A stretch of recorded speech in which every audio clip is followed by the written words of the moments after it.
This is part 2 of what you're gonna do with your content strategy in 2025, whether the TikTok app gets banned or not. Not going to negatively affect you. We should be doing this anyways, so let's get into it. For reference, I've been a content creator for 2 years and I also work as the head of social for a hair care brand. So I have some advice to give that a lot of people are gatekeeping, and I'm just gonna be real with you guys. This is what we need to be doing. Part 1, I talked about the 3 things that you're gonna do in order to get over to other platforms and how you can start to be successful on there and to come across as a very authentic creator, because there are so many creators, and I wouldn't call it an oversaturated market, but I would say people are just creating content to get free things and not authentic. So here's how you're going to set yourself apart from those people. Number 1, you have to do this before you do anything else, is plan your content that you're going to post and decide what's best for you. You have no idea what your niche is. It could be really hard, and you don't have to just have one niche. You could have 2 to 3, you could even have 4 or 5 and just have little mini sub niches. Post the content that feels good for you.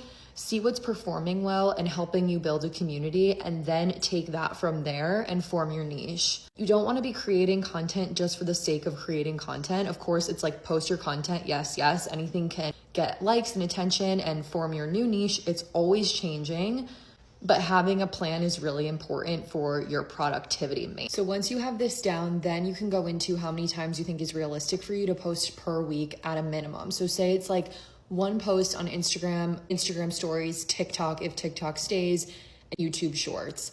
You have to make sure that as you're planning out your week, your month, however you like to plan your life, that you have time for days where, based on the weather, if it's going to be sunny, that is a bulk filming day. And that night or the next day will be an editing day and a scheduling day with captions, on-screen text, the whole thing. And this is where people end up giving up on being a content creator, because once you get into it, you realize, like, yes, it's easy. Everyone says it's easy, whatever. It's so easy to be an influencer or a content creator. But if you're not motivated to do it, it's actually not easy. And that's how most people give up and don't let it become a reality for themselves. Because you have to film, you have to edit and post everything and then respond to comments, and just make sure that you're keeping up with every single piece of content, which is why so many people, including myself, haven't moved from TikTok to other platforms until now, of being scared of this ban, because you're like, how do you even do it, especially without management? Something that has really helped me is once I have my minimum posts per week, then if I have a cute trend that I want to do on the fly where I'm like, oh, I could just post this really quick right now, or like a carousel trend on TikTok, it's like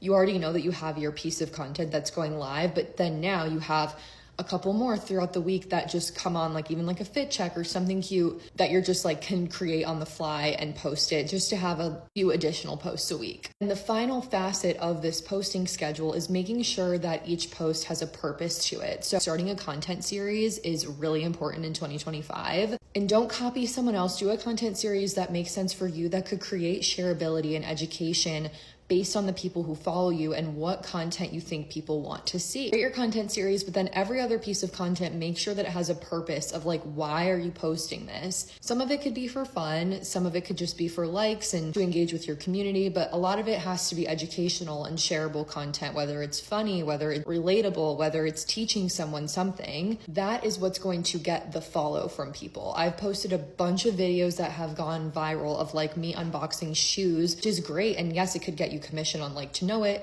but posting unboxings of shoes without your face in it is not going to get you new followers. So you have to know this at work all the time too.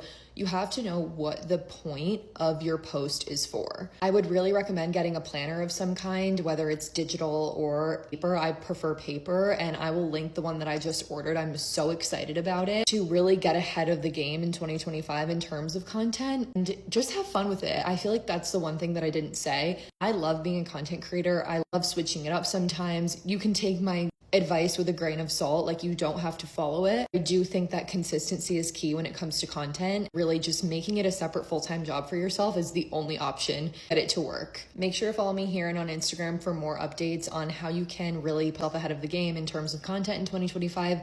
The TikTok ban should not be a scary thing for you. Content creator should be a solid thing in your life, and the world is not ending. We will just figure it out as it comes. Bye.